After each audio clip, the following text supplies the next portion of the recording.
Hello, Entheos Optimal Living Academy. So excited to be here once again. My name is Travis Thomas, and I am a leadership coach at IMG Academy, as well as the creator of 30 Days of Yes. Actually, soon to be Living Yes and. So new name coming soon.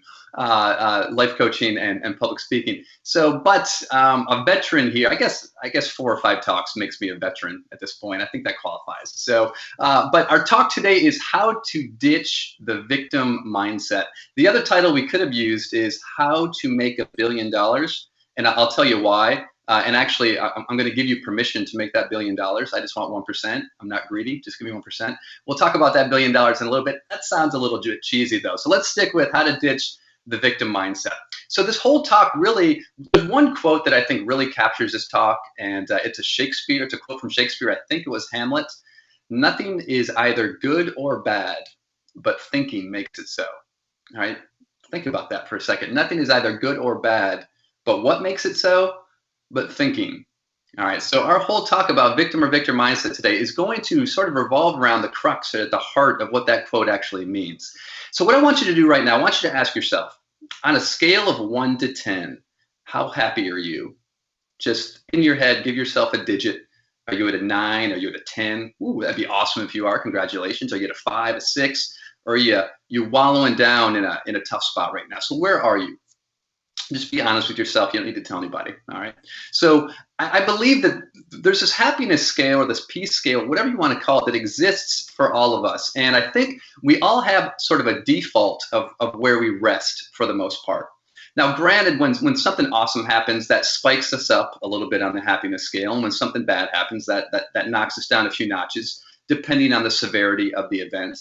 But I believe that we all have a default that at any given moment, when things kind of calm down, we settle back to wherever we are on that scale. So my goal today is to give you the tools, to give you a couple of ideas to help you consciously choose and move yourself up a few notches, and to understand how you can actually do that. And so I'm excited to do it. This is a talk that I give all of the time. So I'm honored and excited to bring it to the Entheos community. So we're going to break and ditch that victim mindset. So here we go. Let's do it.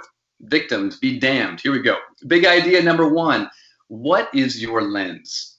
All right. What is your lens? So here's a scary story. I always tell the kids, guys, this is the scariest story I tell you. All right. So let's pretend that I raised you. Yes, I raised you, and you've never been out of the room that you're in.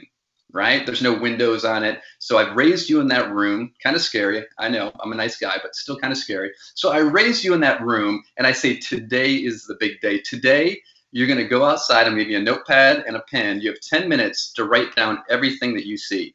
All right. But I say, before you go out, I want you to put these glasses on. All right. Not these cool Kevin Costner glasses. No, I give you glasses, and they've got this kind of lens to them, all right? They got a green lens. And I'm like, that sun that we've talked about, it's really potent. So put these glasses on, it'll protect your eyes. You're like, yeah, whatever. I just want to go outside.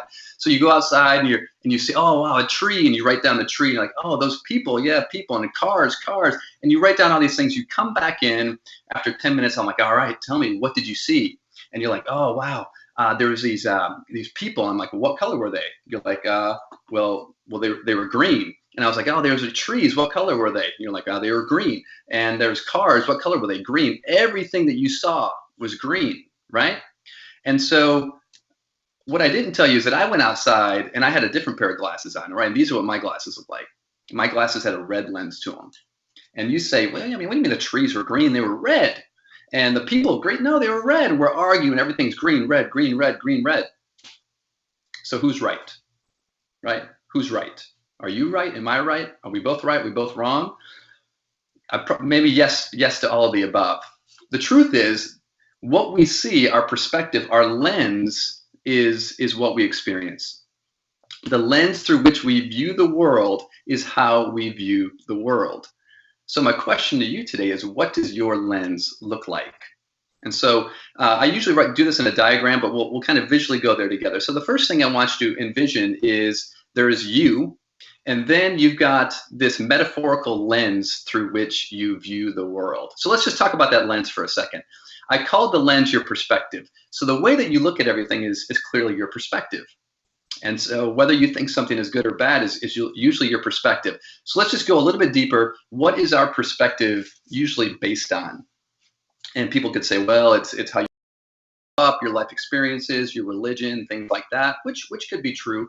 But I would say at the base of all of that is your beliefs. Your beliefs create your perspective. So what I believe in my heart tends to be the perspective through which I view the world. So if I think that the world is a nasty, nasty place and everyone's out to get me, right? And that's these glasses, right? That's the world is out to get me glasses, right? I don't quite, these are 3D glasses that apparently my kids stole from the movie theater, all right? So if you believe that the world is out to get you and that's these glasses, everything that you see is going to just going to back up your defense that the world is out to get you. You know, oh, look at that, look at that, look at that, right?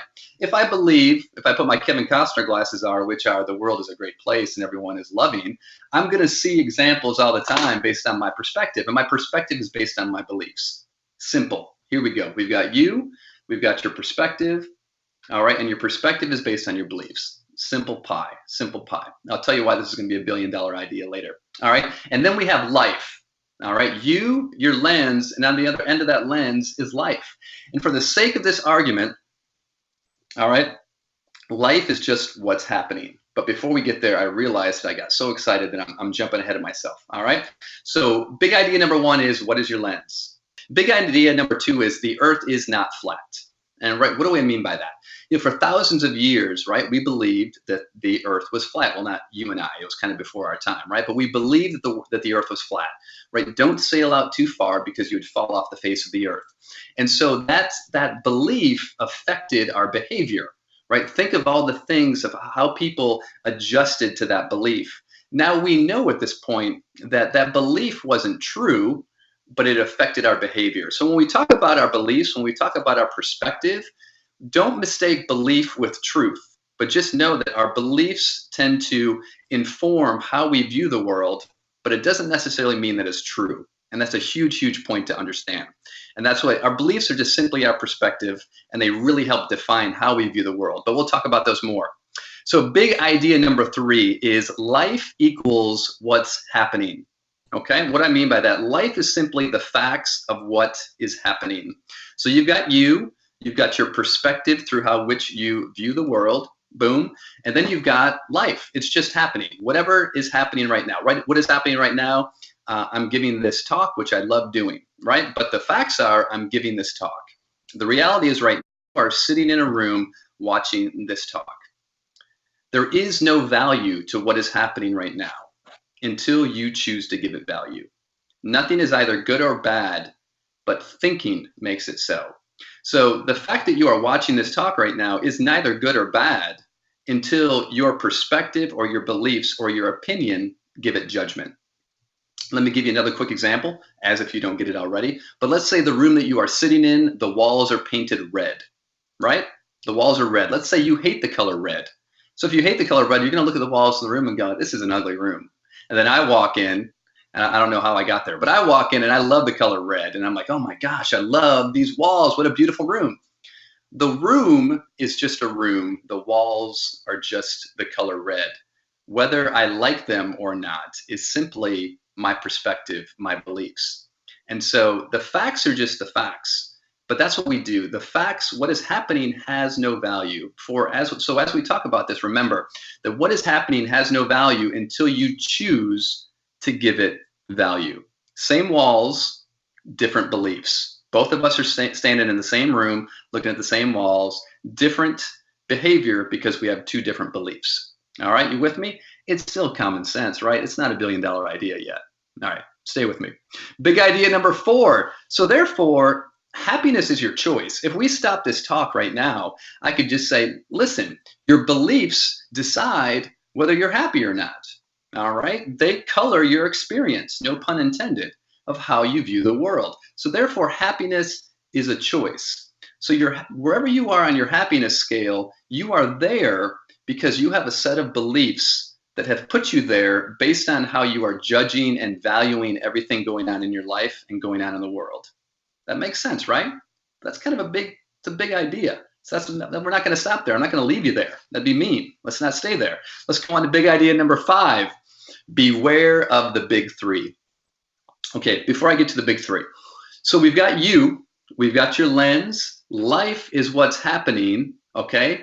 And then to overgeneralize, 2 things kind of happen. You kind of spike up or you spike down. It's kind of like a fork in the road. I want you to visualize it as a fork in the road. Life is what's happening. You bring your perspective to the party, and now you create a fork in the road. And that fork I'm going to call victim at the bottom, victor at the top. But let's talk about the victim real quick, because that's what we're trying to get out of. So if I were to ask you if you've ever felt like a victim, and the answer is yes, right? Absolutely. So what does it feel like when we feel like a victim? Well, obviously it's negative. We tend to feel heavy. We're probably pessimistic. Here's the big 3. When we catch ourselves complaining, blaming, or making excuses. There's the big victim 3 right there. Complaining, blaming, making excuses. All right. Basically saying that other people or something outside of us is responsible for my victimization right now. And therefore, when we catch ourselves blaming someone, complaining about a situation, or just making excuses of why things are bad, we're in the victim mindset. So that is a gift right there. When you catch yourself blaming, complaining, making excuses, you're in the victim mindset. That's why they're the big 3. So you're in the funk. All right. When you're in there, you're in the funk, and here's the cool part now, is that you can choose yourself out of it. Big idea number 6, choose again. All right, just to give you a little bit of context on that, one of my favorite analogies or ideas that I was given on choose again was in the Bible. If you just take the word repent, what does repent really mean? Repent just really means choose again. So when it's time to repent, it's time to just choose again. And so when you find yourself in a funk, what can you do about your current belief or perspective? Is choose again. And so we've got that fork in the road. The victor is on top. The victim is on the bottom. We find ourselves on the bottom. Well, who is responsible for where we go on that scale? Well, you are. I am. So the only thing that separates the victor from the victim is choice, is your choice. So when you feel yourself in the funk, when you feel yourself down there, the opportunity for you is to recognize it, notice it, and now choose again. You can choose to stay down there, but that's your choice. Or you can choose to get out of it. Okay, so the choice to get out of it is you going back to your beliefs and changing your perspective. All right, but before we talk too much more about that, let's talk about big idea number 7, which is, what do victors do? What does a victor do? So you've got the victor mindset and the victim mindset. It's pretty easy, right? The victor is going to tend to do the exact opposite of what the victim mindset is, right? Victors tend to win. But this talk isn't about the results. The talk is about your mindset of how you approach life, not the outcomes, your approach to life and how you respond to it.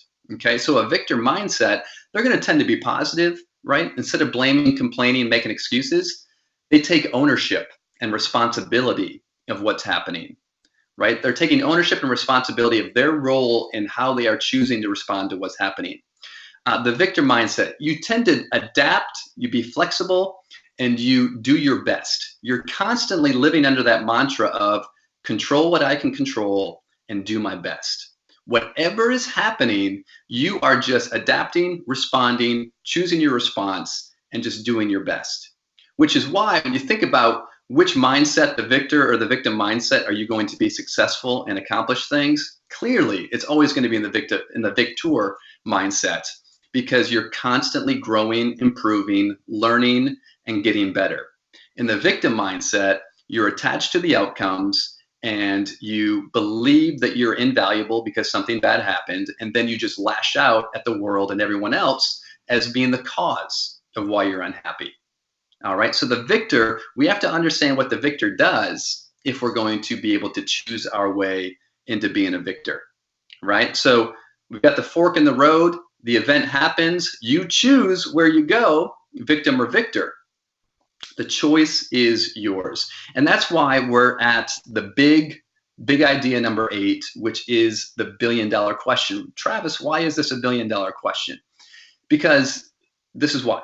So we know this, we understand this. Everything that I said to you is actually pretty common sense at this point. You know your beliefs, they color your experience, and then you choose how to respond, right? So here's the $1 billion question.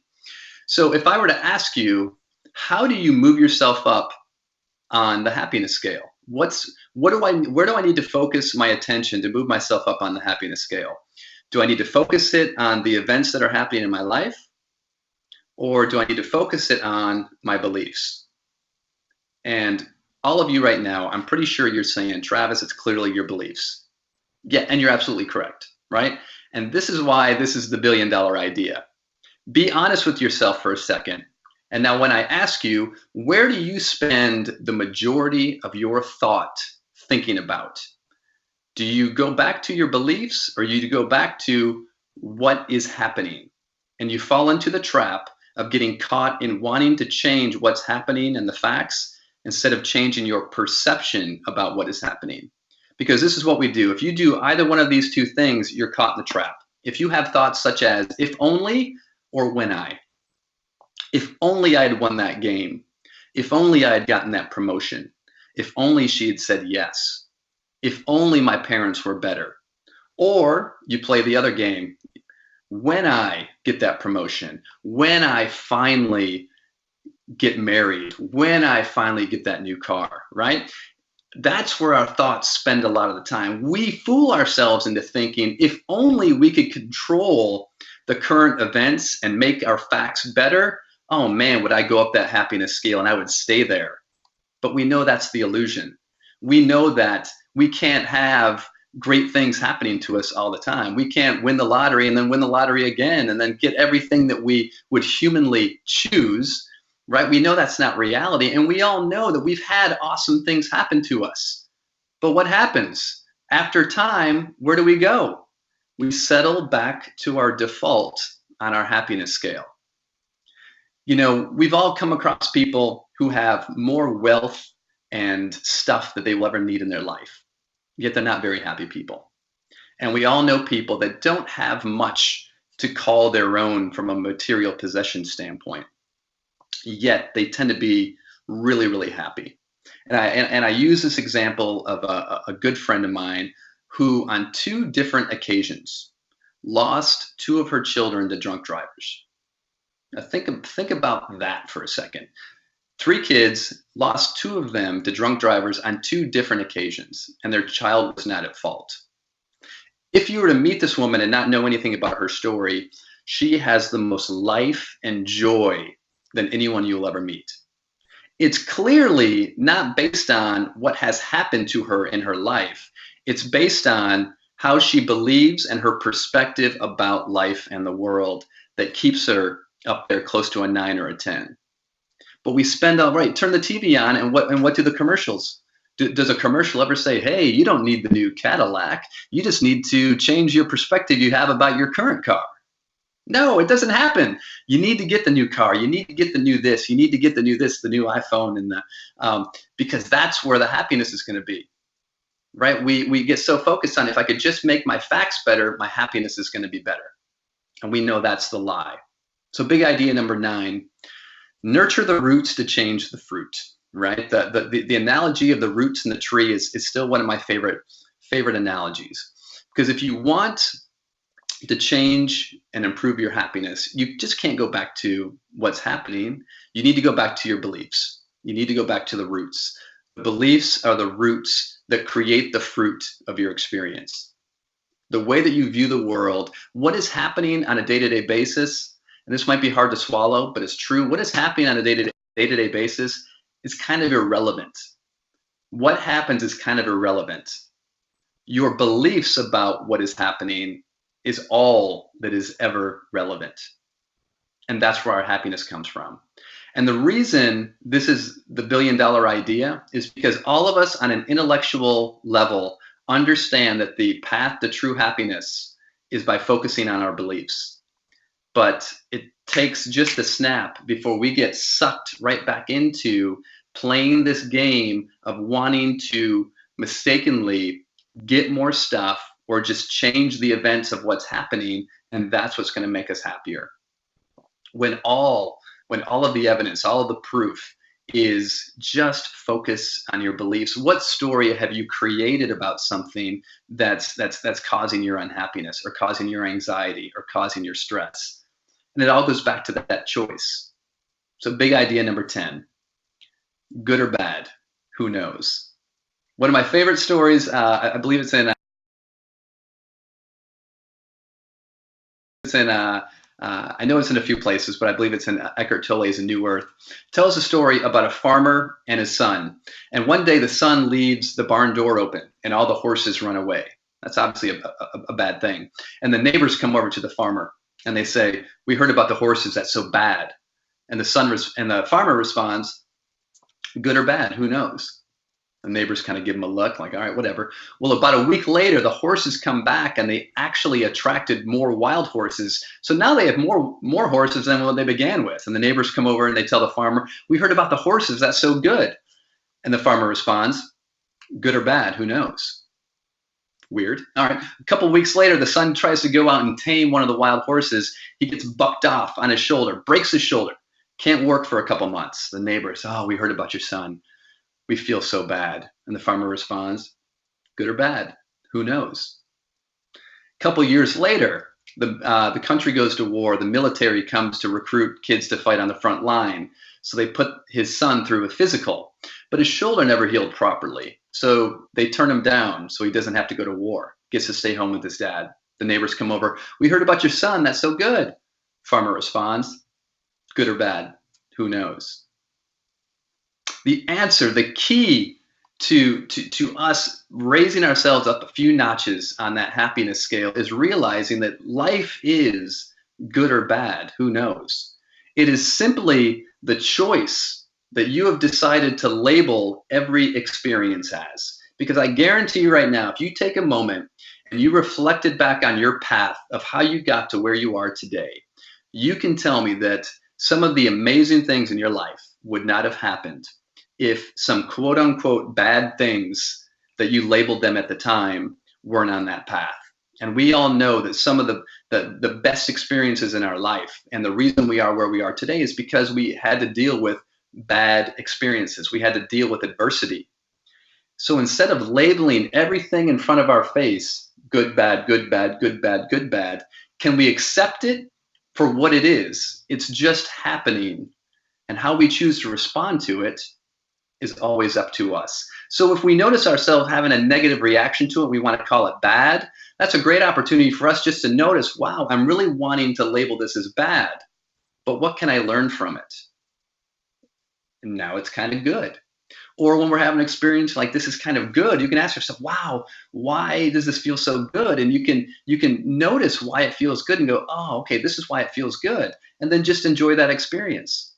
But we get to choose our value to everything. You have everything you need right now. You have it right now. It's not out there. It's not out there. You have it right now. And the only way to improve it is just to work on your beliefs about everything that you're believing that doesn't make you feel good, to go back and challenge your beliefs. So the big question, of course, right, Travis, why is this the $1 billion idea? Is because we all know this. We all know this. Yet most of us still struggle to live it. We get caught into the trap. And so I invite you, the viewer, if you can come up with a way to help the world or to help mankind, take this model, this very simple model, and to present it to the world in a way where people get it and live it, there is your $1 billion idea. And you can have it. I just want 1%, right? I'm not a greedy guy. And that is how to ditch the victim mindset and make $1 billion at the same time. All right, you can throw that in there. So thank you so much. Thank you so much. Again, this is a topic I could talk about for a really long time, but if I'm paying attention to my time, I think we should probably end it right there. But please go into the Oasis, drop me a message, be in touch. I've heard from some of you in the Oasis, and I love it. I love hearing and talking to you guys. And what a great place to continue the discussion. So go join me in the Oasis and let's talk about how You are becoming the victor and not the victim. Have a great day, everyone.